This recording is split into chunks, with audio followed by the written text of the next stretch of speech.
بسم الله الرحمن الرحيم أقيموا الصلاة وآتوا الزكاة وقال الله تبارك وتعالى في موضع آخر والذين يكنزون الذهب والفضة صدق الله العظيم يوم يحمى عليها في نار جهنم فتكوى بها جباههم وجنوبهم وظهورهم هذا ما كنزتم لأنفسكم فذوقوا ما كنتم تكنزون صدق الله العظيم. میرے محترم دوستو اور بزرگ، ابھی رمضان المبارک کا بابرکت مہینہ چل رہا ہے اور اس سے متعلق کچھ باتیں آپ کے سامنے آ چکی ہیں اور اس کے فضائل آپ حضرات کے سامنے آ چکے ہیں. بنیادی فضیلت میں سے یہ بھی بتایا گیا تھا یا یہ بھی ہے، آپ نے سنا ہوگا کہ اس میں نوافل کے درجے کئی گنا بڑھا دیے جاتے ہیں اور فرائض کا ثواب 70 گنا سے لے کر اخلاص کے اعتبار سے 700 گنا تک بڑھا دیا جاتا ہے. یہ آپ نے بہت زیادہ بارہا سن رکھا. لہذا انہی چیزوں کو سامنے رکھتے ہوئے بہت سے حضرات اہتمام یہ کرتے ہیں کہ اپنے پورے سال کی زکات حساب کر کے رمضان المبارک کے مہینے میں نکالتے ہیں اور عمومی طور پر جو مختلف حضرات ہوتے ہیں وہ زکات کی وصول یابی کے لیے لوگوں کے پاس آتے ہیں یا لوگوں سے ملاقاتیں کرتے ہیں، وہ رمضان المبارک کے مہینے میں ہوتے ہیں.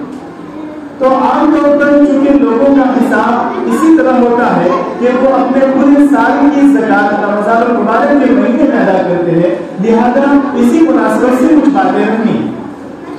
میرے دوستوں، سب سے پہلے تو یہ بات آپ اپنے ذہن میں بٹھا لیجئے کہ یہ جو مال، دولت، روپیہ، پیسہ، سونا، چاندی، یہ جو بھی چیزیں جو نعمتیں اللہ تعالیٰ نے ہمیں دے رکھی ہے، یہ سب اللہ تبارک و تعالیٰ کا عطا کیا ہوا ایک تحفہ ہے اور یہ سب کا سب واقعی حقیقی اللہ تبارک و تعالیٰ اس کے مالک ہیں.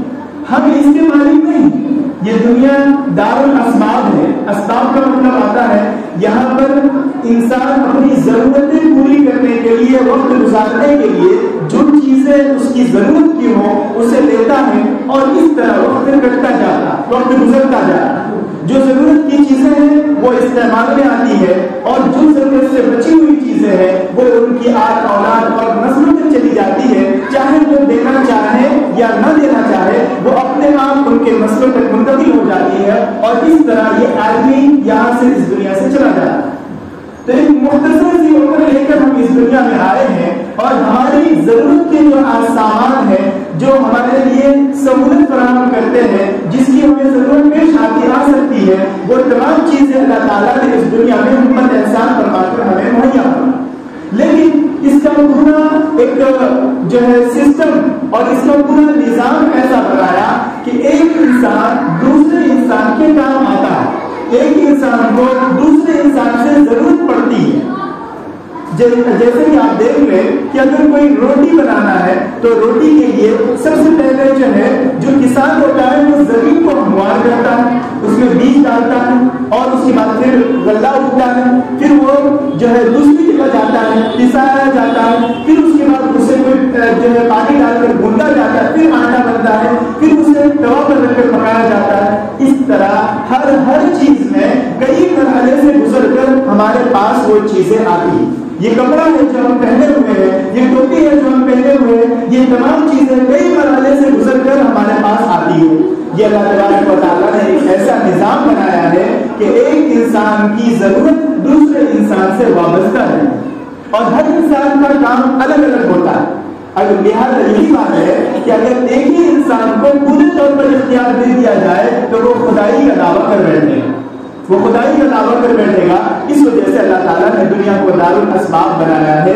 جب دار الاسباب بنایا ہے اور ہر ایک کی ضرورت دوسرے سے وابستہ رہتی ہے، ملا جلا کر رہتی ہے، ایک انسان کو دوسرے کی ضرورت پیش آتی رہتی ہے، تو ایسی صورت میں ایک اخلاقی تقاضا اور اسلامی تقاضا یہ ہے کہ ہم دوسروں کی ضرورت کا بھی خیال رکھیں اور اسی ضرورت کے خیال رکھنے کے لیے اور لوگوں کی جو ہے دل جوئی کے لیے، ان کی ضرورتوں کو پوری کرنے کے لیے جو مختلف حضرات ہیں ان تک ضروری چیزیں پہنچانے کے لیے زکات کا فریضہ عائد کیا گیا ہے. اس کے دنیاوی فوائد بھی ہیں اور اخروی فوائد بھی ہیں. ہم یہ سمجھتے ہیں کہ ہم اپنے مال سے زکات نکال کر فلاں غریب کو دے رہے ہیں تو ہم کو اس پر احسان کر رہے ہیں. ہم اس پر احسان نہیں کر رہے ہیں بلکہ ہم اپنے آپ پر احسان کر رہے ہیں. کس طرح؟ اس طرح کہ جب انسان اپنے مال کی زکات نکالتا ہے تو ایسی صورت میں اس کا مال پاک صاف ہو جاتا ہے اور محفوظ ہو جاتا ہے. ورنہ ہم مال کماتے تو خود ہیں لیکن ہوتا یہ ہے کچھ بیماریاں آ جاتی ہیں, کچھ آفت آ جاتے ہیں, کچھ مصیبتیں آ جاتی ہے, کوئی ایسا معاملہ مقدمہ چل جاتا ہے جس میں ہمارے جو ہے ناجائز کتنے پیسے چلے جاتے ہیں. یہ سب جو ہے بے برکتی کے اسباب ہیں. اور جب ہم اپنے مال کی زکات نکال دیتے ہیں تو یہ برکت اس طرح ہوتی ہے کہ کم پیسے میں, کم روپیے میں وہ سارے اخراجات پورے ہو جاتے ہیں. کس طرح پورے ہوتے ہیں؟ جو بیماری آنے والی ہوتی ہے وہ نہیں آتی, جو مقدمات ہونے والے ہوتے ہیں یا جو مصیبتیں لکھی ہوتی ہیں وہ دور کر دی جاتی ہیں. جو کچھ بھی ایسے جو ہے وسائل ہوتے ہیں جن میں ہمارے روپیے پیسے بلا وجہ کے ناجائز طور پر خرچ ہو سکتے تھے وہ تمام اللہ تبارک و تعالیٰ سمیٹ دیتے ہیں اور اس مال کو محفوظ کر لیتے ہیں. لہذا جب مال محفوظ ہو جاتا ہے تو اس میں ضرورتیں بھی پوری ہو جاتی ہے اور ضرورت سے بچ بھی جاتا ہے. یہی ہے برکت.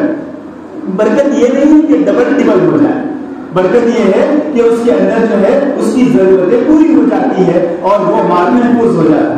لہذا مال کے جو زکات کی دنیاوی فائدہ یہ ہے کہ وہ جو مال ہے وہ محفوظ ہو جاتا ہے.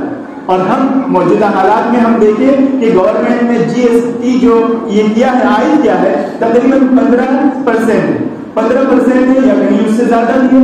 تو یہ جو ہے یہ جو GST ہے وہ ایک ناجائز طور پر لیا گیا ٹیکس ہے.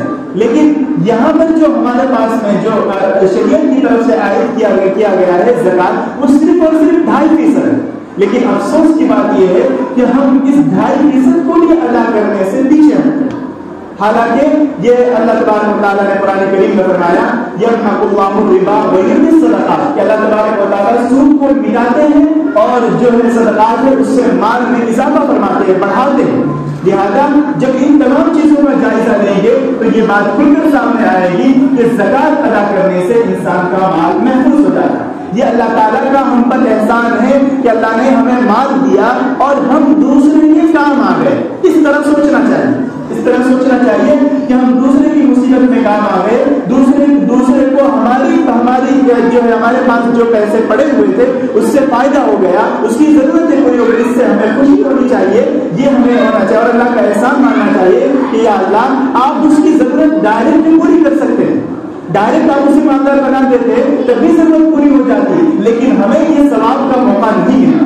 یہ ثواب, یہ جو فضیلت ہے وہ حاصل کرنے کا ہمیں موقع نہیں ملتا. ایسی صورت میں اللہ تعالیٰ کا احسان ہے کہ آپ نے ہمیں یہ موقع دیا کہ ہم ایک دوسرے کے کام آئے اور اس کی ضرورت ہماری وجہ سے پوری ہوئی. اس طرح جب آپ سوچیں گے تو آپ کے لیے زکات نکالنا مشکل نہیں ہوگا, دشوار نہیں ہوگا. ہم یہ سوچیں کہ صبح سے لے کر شام تک ہم اپنی دکان کھول کر بیٹھے ہیں تو جب دکان ایک طرح کی ہوتی ہے, یہاں پر بھی کپڑے کی دکان ہے, یہاں پر بھی چاروں جو ہے ایک ساتھ کپڑے کی دکان پڑی. اب ہو سکتا یہ تھا کہ سب سے پہلے جو دکان ہے وہیں پر گراہک آتا اور مال لے کے بھی چلا جاتا, دوسری دکان کے لیے آگے بڑھتا ہی نہیں. لیکن اللہ تبارک و تعالیٰ دل میں بات ڈالتے ہیں کہ جاؤ فلاں شخص فلاں کے پاس جاؤ اور فلاں سے خریدو. تو یہ گراہک کون بھیج رہا ہے ہمارے پاس؟ یہ تو اللہ تعالیٰ ہی بھیج رہا ہے.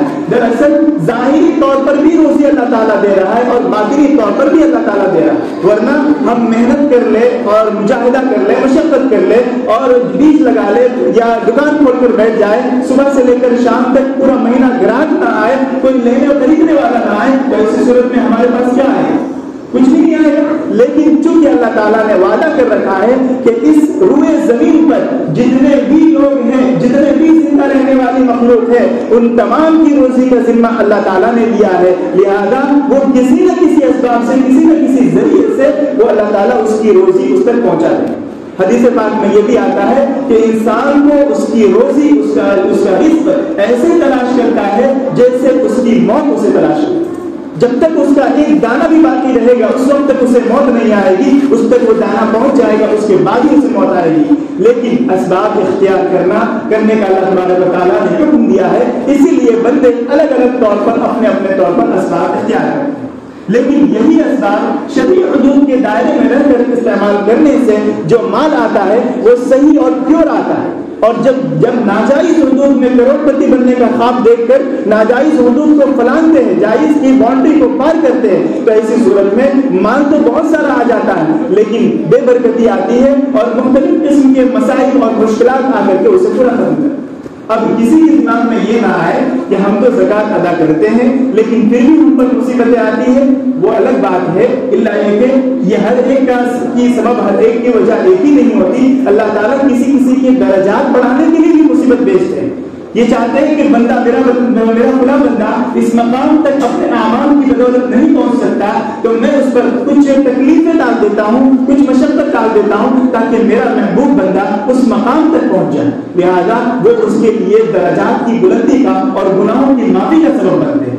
لیکن یہ پہلو بھی ہے, اس پہلو سے بھی سوچنا چاہیے کہ اگر زکوٰۃ ادا نہیں کیے تو بے برکتی آئے. ایک واقعہ لکھا ہوا ہے جو حضرت مولانا مفتی تقی عثمانی صاحب دامت برکاتہ نے اپنے بیان میں بتایا تھا, جو بہت ہی زیادہ عبرتناک ہے. وہ یہ ہے کہ ایک مرتبہ موسلادھار بارش ہو رہی تھی پڑوس کے ملک میں. ایک مرتبہ بہت زیادہ موسلادھار بارش ہو رہی تھی, ملتان شہر کا نام ہے. وہاں پر بہت زیادہ موسلادھار بارش ہو رہی تھی اور بہت زیادہ بجلی کڑک رہی تھی. ایسے میں کسی آدمی کا دکان تک جانا تو مشکل, گھر سے نکلنا بھی دشوار. ایسے میں ایک آدمی تھے جو بزرگوں کی صحبت یافتہ تھے, بزرگوں کی صحبت یافتہ تھے یعنی بزرگوں کے ساتھ ان کا وقت گزرا ہوا تھا, انہوں نے کچھ سیکھا تھا. دیکھیے انسان کے دین کے حصول کے لیے 3 قسم کے راستے. نمبر 1 مدارس, مدرسہ جسے ہم مدارس کے نام سے جاتے ہیں, مکاتب مدارس. دوسرا راستہ ہے اہل اللہ کی صحبت جسے ہم خانقاہ کہتے ہیں. دوسرا راستہ ہے خانقاہ جسے ہم اہل اللہ کی صحبت جس میں اختیار کی جاتی ہے. اور تیسرا راستہ ہے کہ انسان اپنے سے علماء سے تعلق رکھ کر اور رابطہ رکھ کر کے خود سے سیکھے اور پوچھے اور پھر حاصل کرے. پچھلے زمانے میں لوگ اپنے اپنے طور پر اپنے بزرگوں سے جڑے ہوئے ہوتے تھے ایسے, اور ان کے مشورے کے مطابق ہر کام کیا کرتے تھے. ایسے لوگ بہت زیادہ دور رس ہوتے تھے, دور تک کی چیزیں انہیں معلوم ہوتی تھی کیونکہ بزرگان دین کی صحبت میں رہ کر وہ سیکھے ہوتے تھے اور بہت سی چیزیں باریکیاں جان لیتے تھے جس سے انہیں سب چیزیں معلوم ہوتی تھی کہ اللہ تعالیٰ کون سی باریکیوں سے ناراض ہوتا ہے, کس طریقے سے ہم عمل کریں گے تو خوش ہو. لہٰذا وہ بھی بزرگوں کے صحبت یافتہ تھے. اور وہ چونکہ اس دن جو ہے بارش ہو رہی تھی تو ان کا دکان کھولنے کا ارادہ تو نہیں تھا, لیکن پھر بھی دل پر پردہ رکھ کر کہا کہ چلو چھتری لے کر اور کسی طرح میں جاتا ہوں دکان کھولتا ہوں. گراہک بیچنا تو اللہ تعالیٰ بیچیں گے اور ہمارا کام ہے اسباب اختیار کرنا. انہوں نے دکان کھولی اور وہ بیٹھے رہے. ایسے موسلادھار بارش میں کچھ لوگ آئے اور انہوں نے کتاب خریدی. حالانکہ کتاب کی دکان کی, اور کتاب جو موجودہ زمانے میں ایسا ہو چکا ہے کہ لوگ ڈیجیٹل موبائل میں کتابیں پڑھتے ہیں. آج کل جو پرنٹ آؤٹ جو کتابیں ہیں وہ بکری بہت کم ہو چکی ہے, لہٰذا بہت خسارہ ہوتا ہے ایسے لوگوں کو. الحمدللہ یہ کہ کچھ معمولی سے جو ہے کتابیں بک جاتی. لیکن ایسے میں بھی موسلادھار بارش میں کچھ لوگ آئے اور انہوں نے کتابیں خریدی اور اس دن بکری اتنی ہوئی جتنی اور دن ہوتی تھی. پتہ چلا کہ گراہک بیچنے والا کون ہے, اللہ تبارک و تعالیٰ ہے. روزی کا مالک کون ہے, اللہ تعالیٰ ہے. تو اسی سے اس واقعے سے آپ اندازہ لگائیے کہ جب ایسے ظاہری طور پر سارے اسباب بند ہو جاتے ہیں تب بھی اللہ تبارک و تعالیٰ روزی کا ہمارے لیے انتظام کرتا ہے, رزق کا اللہ تعالیٰ انتظام کرتا ہے. تو جب سارے اسباب کھلے ہوئے ہو اور ہم وسائل اختیار کر رہے ہو اور ہم محنت کر رہے ہو جائز طریقے پر, تو اللہ تبارک و تعالیٰ کیوں نہیں ہمارے روزی کا انتظام کرے گا. اسی ضمن میں ایک بات اور بھی سن لیں کہ آج کل جو چلتا ہے ہم دو ہمارے دو, یہ ایک نعرہ چلا ہوا ہے کہ ہم دو ہمارے دو, اس سے زیادہ ہمیں نہیں کرنا. یعنی بچے کی پیدائش میں روک لگاتے ہیں. یہ اس لیے کہ وہ کہتے ہیں کہ اسے کھلائے گا کون, پلائے گا کون. ارے اللہ تبارک و تعالیٰ نے جب تمہیں کون کھلا رہا ہے, تمہیں جب اللہ تعالیٰ کھلا رہا ہے اور تمہارے گھر والے کو اللہ تعالیٰ کھلا رہا ہے, تو جو اولاد آئے گی, نسلیں آئے گی, جو بچے آئیں گے اسے بھی اللہ تبارک و تعالیٰ کھلائیں گے. اور اللہ تبارک و تعالیٰ نے روزی کا ذمہ لیا ہے, لہٰذا اس چیز سے فکر مند ہونا نہیں چاہیے. اور اب کاموں کی تقسیم الگ الگ طور پر تو ہے، لیکن کیا کاموں کی تقسیم میں آپ یہ دیکھتے ہیں کہ انسان کے اندر پیدا کرنے کی صلاحیت ہے؟ ایسا نہیں، بلکہ پیدا کرنے کی صلاحیت اللہ تبارک و تعالیٰ کے تعالیٰ دیتے ہیں، اللہ تبارک و تعالیٰ خود پیدا کرتے ہیں۔ ہم جب دانا بوتے ہیں، جب جو کسان دانا بوتا ہے یا کوئی کمپنی کوئی سامان بناتی ہے، تو ایسی صورت میں اس میں جو ہے کام کرنے کی صلاحیت جو دینے والی ذات ہے، یا دانا کے اندر جو کھوپت نکالنے والی جو صلاحیت ہے، وہ جو تخلیق کا مادہ ہے وہ اللہ تبارک و تعالیٰ کا ہے۔ اللہ تبارک و تعالیٰ اسے اس قابل بناتے ہیں، اللہ تبارک و تعالیٰ اسے اس قابل بناتے ہیں۔ لہذا پتہ چلا کہ ڈائریکٹلی یا انڈائریکٹلی تمام چیزوں کا کنیکشن اللہ تبارک و تعالیٰ کی ذات سے ہے، اور سارا مار دیا ہوا اللہ تبارک و تعالیٰ کا ہے۔ لہذا اگر اللہ تعالیٰ یہ حکم دیتے کہ 97.5% تم زکات نکالو، تب بھی یہ کوئی بعید بات نہیں تھی، اور تب بھی ہمارے لیے مشکل نہیں ہونا چاہیے، کیونکہ اللہ تعالیٰ کا دیا ہوا سارا مال۔ لیکن اللہ تعالیٰ کا کتنا بڑا احسان ہے کہ اللہ تعالیٰ نے ہم پر اتنی ہی ذمہ داری ڈالی جسے ہم برداشت کر سکتے ہیں، اور اللہ تبارک و تعالیٰ نے ہماری ضرورتوں کا خیال رکھا، اور ہم پر صرف اور صرف 100% میں سے صرف 2.5% زکات پہنچی، لیکن ہم اسی بھی ادا کرنے میں آگے پیچھے کرتے ہیں۔ زکات کی تاکید، جہاں نماز کے بارے میں تاکید یہ حکم آیا اقیموا الصلاۃ، وہی اس کے ساتھ ساتھ زکات کا بھی حکم آیا ہے کہ نماز ادا کرو، نماز قائم کرو اور زکات ادا کرو۔ حضرت مولانا مفتی شفیع عثمانی رحمۃ اللہ علیہ نے فرمایا تھا، مفتی تقی عثمانی صاحب دامت برکاتہ سے، کہ یہاں پر جو ہے اقیموا الصلاۃ وآتوا الزکاۃ، کہ زکات دو، یہ نہیں کہا کہ تم زکات پھینکو۔ لہذا اس سے پتا چلا کہ زکات دینا ہے اور پھینکنا نہیں، پھینکنا اور دینے میں فرق۔ پھینکنے کا مطلب یہ ہے کہ کوئی پورا کرکٹ ہے یا کہیں بھی پھینک دیا، چلو جگہ پوری ہو گئی یا ہو گیا، کھانا پوری ہو گئی۔ اور دینے میں یہ خیال رکھنا چاہیے کہ جو مستحق ہے ان مستحق تک یہ زکات کا مال پہنچ جائے، جو واقعی مستحق ہے، حقیقی مستحق ہے، ان تک مال پہنچ جائے۔ موجودہ زمانے میں ہوتا یہ ہے کہ جو مانگنے والے ہیں وہ تو مالا مال ہو جاتے ہیں، اور جو نہیں مانگنے والے ہیں، جو سوال نہیں کرنے والے ہیں، ایسے لوگ بیچارے جو ہے دستے سوال بھی دراز نہیں کرتے، کسی کے سامنے زبان بھی نہیں کھولتے، اور اس کے بعد ہم لوگ ان تک پہنچا بھی نہیں پاتے۔ حالانکہ ایسا نہیں ہونا چاہیے، ہمیں تلاش کر کے دینا چاہیے۔ دوسری چیز یہ دیکھی گئی ہے، یہ کوتاہی کہ ہمارے رشتے دار میں بہت سے ایسے ہوتے ہیں جو زکات کے واقعی مستحق ہوتے ہیں، لیکن ہمارا کچھ اختلاف یا کوئی ایسا معاملہ ہوتا ہے، یا ہمارے جو ہے نظریے کے مطابق وہ نہیں چلتے ہیں، ہماری مانتے نہیں ہیں، تو ہم اسے نہیں دیتے۔ حالانکہ ایسا نہیں ہے۔ آپ اگر سیرت کی کتابوں میں پڑھے تو حضرت ابوبکر صدیق رضی اللہ تعالیٰ عنہ نے جب حضرت مصطح بن اسادہ رضی اللہ تعالیٰ عنہ کا نفقہ روکا تھا، جو ان پر خرچ کرتے تھے، تو رسول صلی اللہ علیہ وسلم نے انہیں منع فرمایا تھا اور کہا تھا کہ آپ جو خرچ کرتے تھے وہ آپ جاری رکھیں۔ لہذا ہمیں بھی اس کا اہتمام کرنا چاہیے اور اس میں دگنا ثواب۔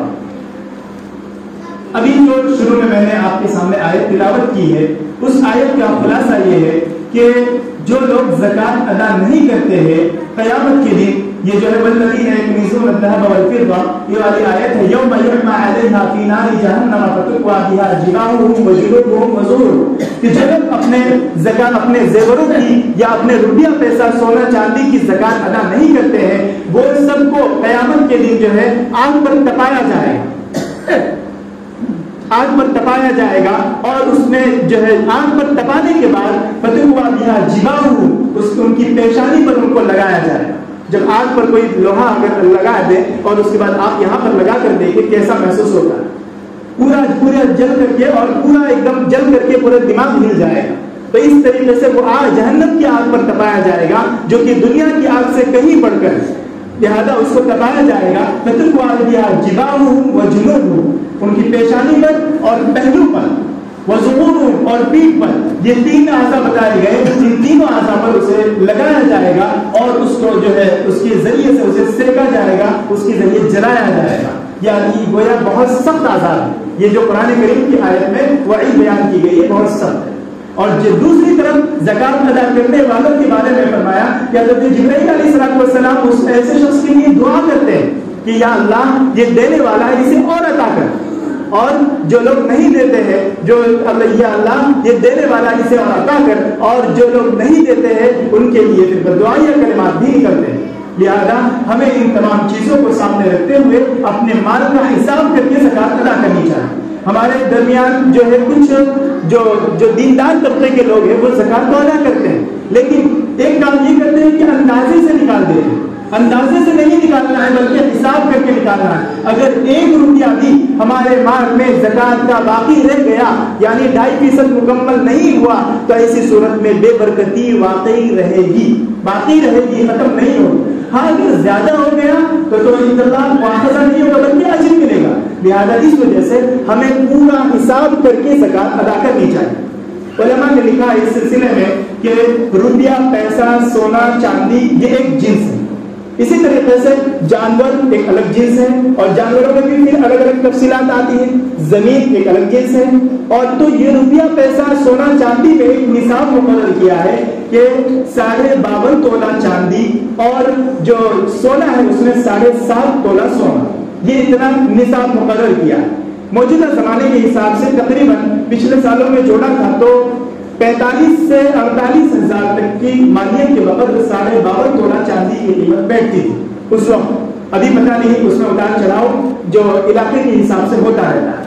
تو اب یوں سمجھے کہ 50 ہزار کی مالیت کے وقت یا 45 سے 48 ہزار کی مالیت کے وقت اگر کسی کے پاس ضرورت سے زائد مال ہے، ضرورت سے زائد یعنی جو ضرورت میں استعمال ہوتا ہے، جو ہم کپڑا پہنتے ہیں وہ ضرورت کا، جو گاڑی چلاتے ہیں وہ ضرورت کا، جو مکان ہے وہ ضرورت کا ہے، چوکی ہے یا جو بھی چیزیں سامان ہیں وہ سب ضرورت کی، اس سے زائد جو مال ہے اس پر اگر 1 سال کا اس کے پر اگر حولان حول ہو جائے تو اسی صورت میں اس پر زکات واجب ہوتی ہے. حولان حول ہو جائے یعنی 1 سال مکمل گزر جائے اور دوسرا سال شروع ہو جائے تو ایسی صورت میں اس پر زکات واجب ہوتی ہے. اب اس میں لوگ اس میں یہ سمجھتے ہیں کہ ہم جو استعمالی زیور ہے اس پر زکات نہیں ہے، حالانکہ یہ غلط فہمی ہے. جو استعمالی زیور ہے اس پر بھی زکات ہے. وہ آپ علماء سے اپنے طور پر تفصیل معلوم کر لیں، مکمل تفصیلی خاکہ پیش کر کے اور ان سے حساب لگا لیں اور ایک وقت مقرر کریں، ایک تاریخ مقرر کر لیں اور اس تاریخ پر ہر سال آپ حساب کر کے زکات ادا کریں. یہاں پر لوگوں کو غلط فہمی یہ بھی ہوتی ہے کہ اگر ہمارے پاس میں 52.5 تولہ چاندی کی مالیت کے وقت مال پڑا ہوا ہے اور اس میں بڑھتا گیا اور پھر بعد میں گھٹا پھر سال کے اخیر میں اس سے زیادہ مال رہا، بیچ میں کم بیش ہوتا رہا لیکن بعد میں اخیر میں اس سے زیادہ مال رہا تو لوگ یہ سمجھتے ہیں کہ جو مال بیچ میں آیا تھا اس پر زکات نہیں ہے. حالانکہ ایسا مسئلہ نہیں ہے بلکہ مسئلہ یہ ہے کہ سال کے شروع کا اعتبار ہوتا ہے اور سال کے اخیر کا اعتبار ہوتا ہے. ان دونوں میں جتنا مال رہا ہر مال پر سال گزرنا شرط نہیں بلکہ ایک نصاب پر اگر سال گزر گیا ہے اور سال کے شروع سے لے کر اخیر تک اس کے اوپر جو مال آتا گیا تو سال کے اخیر میں حساب کر کے مکمل مال کی زکات ادا کریں. یہ فرق سمجھ لیا. تو اس کے اندر حساب کر کے نکالنے کی ضرورت ہے. اور اس ضمن میں ایک بات اور بھی سمجھ لی جائے کہ زمین وغیرہ کی جو زکات ہے اس سلسلے میں علماء کرام سے اپنے طور پر تفصیلات رکھ کے کہ عشری زمین ہوتی ہے اور کچھ جو ہے الگ زمین ہوتی ہے تو اس کے حساب سے آپ اپنے طور پر تفصیلات پیش کر کے اور اس کے بعد زکات نکالنے کی ترتیب بنائی جائے. اب اس کے مستحق کون لوگ ہیں؟ جو لوگ سید نہ ہو اور جو لوگ صاحب نصاب نہ ہو. صاحب نصاب نہ ہو یعنی ان کے پاس نصاب کے بقدر کوئی چیز ان کے پاس میں یا نصاب کے بقدر جو ہے ان کے پاس میں مال نہ ہو. ایسے لوگ صاحب نصاب ہیں. جو صاحب نصاب نہ ہو اور جو سید نہ ہو اور مسلمان کا ہونا ضروری ہے اور تملیک ضروری ہے یعنی جو ہم زکات کا مال ہم جب کسی کو دیں گے تو ہم اس کو مالک بنائیں. مثلا میرے پاس اگر کسی کا قرض ہے اور میں اپنے طور پر اس کا قرض معاف کر دوں تو زکات ادا نہیں ہوگی بلکہ مجھے پہلے آپ کے ہاتھ میں پیسہ دینا ہوگا اور آپ پھر میرے اس پیسے کو لے کر کے آپ مجھے قرض ادا کریں گے تب جا کر زکات ادا ہوگی. اسے کہتے ہیں تملیک. اور مستحق انما الصدقات للفقراء والمساکین والعاملین علیہا والمؤلفۃ قلوبهم وفی الرقاب والغارمین. اس کے اندر مستحقین کی تفصیلات بیان کی گئی ہے کہ جو فقراء ہیں اور مساکین ہیں وہ مستحق ہے. اب اس میں اور بھی الگ الگ شکلیں موجودہ زمانے کے حساب سے آتی ہیں، لیکن ہم آسان سے لفظوں میں یوں کہہ دیں کہ آپ کے ارد گرد جو انما صدقات للفقراء والمساکین میں 7 قسم کے الگ الگ مصارف بیان کیے گئے، جن میں سے کچھ مصرف ختم ہو چکے اور کچھ مصرف باقی جو اس زمانے کے ساتھ خاص تھے، اور کچھ مصرف باقی ہیں۔ ان مصرفوں میں سے جو مصرف آپ کے سامنے زیادہ ضرورت کا ہو اس میں آپ ادا کریں۔ جہاں پر آپ کی زکات کا مال جو ہے صحیح طور پر جو مستحق ہے اس کے ہاتھ تک پہنچ جائے، ایسے وسائل کا کو اختیار کریں، نہ کہ ایسے وسائل کو اختیار کرے جس میں آپ کا مال رکھا رہے اور ادھر غریب بیچارہ مسکین بیچارہ ٹوٹتا ہے۔ لہذا ان چیزوں کا خاص طور پر خیال رکھیں، اور رمضان المبارک کے بابرکت مہینے میں چونکہ ثواب کا دائرہ بڑھ جاتا ہے، لہذا انفاق فی سبیل اللہ کا دائرہ بھی بڑھ جانا چاہیے اور اللہ تعالیٰ کے راستے میں خرچ کرنے کا دائرہ بڑھ جانا چاہیے۔ اب یہ نہیں ہے کہ اگر ہم نے زکات کا مال پورے طور پر دے دیا، ادا کر دیا، تو اب کوئی مستحق آ رہا ہے تو ہم اسے ہٹا دے، منع کر دے کہ اب کیا بولتے ہیں مستحق نہیں ہے یا ہمارے پاس مال نہیں بچا۔ اب آپ کے پاس میں اللہ تعالیٰ نے مال دیا تو اپنی وسعت کے مطابق اسے بھی آپ جو ہے جھڑکے نہ اور اسے آپ دے دے۔ حضور صلی اللہ علیہ وسلم کا معمول یہ تھا کہ اس ماہ مبارک میں کثرت سے قرآن کریم کی تلاوت کیا کرتے تھے، کثرت سے نوافل کا اہتمام کیا کرتے تھے، ساتھ ہی ساتھ ان کا خرچ کرنا بڑھ جاتا تھا دیگر مہینوں کی بنسبت۔ اس ماہ میں اللہ کے رسول صلی اللہ علیہ وسلم زیادہ خرچ کیا کرتے تھے، لہذا ہمیں بھی چونکہ ہمارے لیے حضور صلی اللہ علیہ وسلم کی زندگی نمونہ ہے، لہذا ہمیں بھی اس طریقے کے مطابق چلنا ہے اور ہمیں اپنے ذہن میں یہ بات بٹھانی ہے کہ یہ مال اللہ تعالیٰ کا دیا ہوا ہے اور ہمیں اللہ تبارک و تعالیٰ اس مال کے بارے میں پوچھیں گے، لہذا کہ تمہیں جو ہم نے مال دیا تھا وہ تم نے کہاں خرچ کیا۔ حدیث پاک میں آتا ہے کہ کچھ جو کپڑا انسان پہنتا ہے وہ پہن کر بوسیدہ ہو جاتا ہے، اور جو مال انسان اپنی ضرورت میں استعمال کرتا ہے وہ اس کے استعمال میں ختم ہو جاتا ہے، جو مکان میں یا کسی اور چیز میں لگ جاتا ہے وہ ختم ہو جاتا ہے، لیکن جو انسان اپنے لیے آگے بھیجنے کے لیے جو ہے خرچ کرتا ہے، دین کی راہ میں دیتا ہے، ایسی صورت میں وہ اس کے لیے آخرت کے بینک میں ہمیشہ کے لیے جمع رہتا ہے، پھر آخرت میں اس کا اجر دیا جائے گا۔ لہذا ہمیں بھی اس کی فکر کرنی ہے، نہ یہ کہ ہم جو ہے اپنے ایک عمر کو پہنچ چکے اور اپنے بال بچوں کے لیے، آل اولاد کے لیے، نسلوں کے لیے تو ہم سب کچھ کر چکے ہیں، سب کچھ کر چکے، جائز ناجائز ساری چیزوں کو لے چکے، لیکن ہم نے اپنے لیے کچھ نہیں کیا، تو یہ بعد میں ہمارے لیے یہ وبال جان ہوگا۔ اس سے بہتر ہوگا کہ ہم اپنے بچوں کو دیندار چھوڑیں اور کم مال دے کر چھوڑیں، اور ان کو ہم حلال حرام مال سے بچتے ہوئے حلال کی کمائی سے اپنی زندگی گزاریں اور حلال کی کمائی سے ہی اپنے بچوں کی پرورش کریں، تو یہ ہمارے لیے بہتر ہوگا کہ آگے چل کے اللہ تعالیٰ اسے بھی مال و دولت سے نوازیں گے اور جو ہے وہ اپنے طور پر اس قابل ہو جائے گا کہ وہ مال کمائے۔ لہذا اللہ تبارک و تعالیٰ سے دعا ہے کہ اللہ تعالیٰ ہمیں صحیح طور پر اپنے مال کو خرچ کرنے کی توفیق عطا فرمائے اور اس ماہ مبارک کی قدر کرنے کی توفیق عطا فرمائے،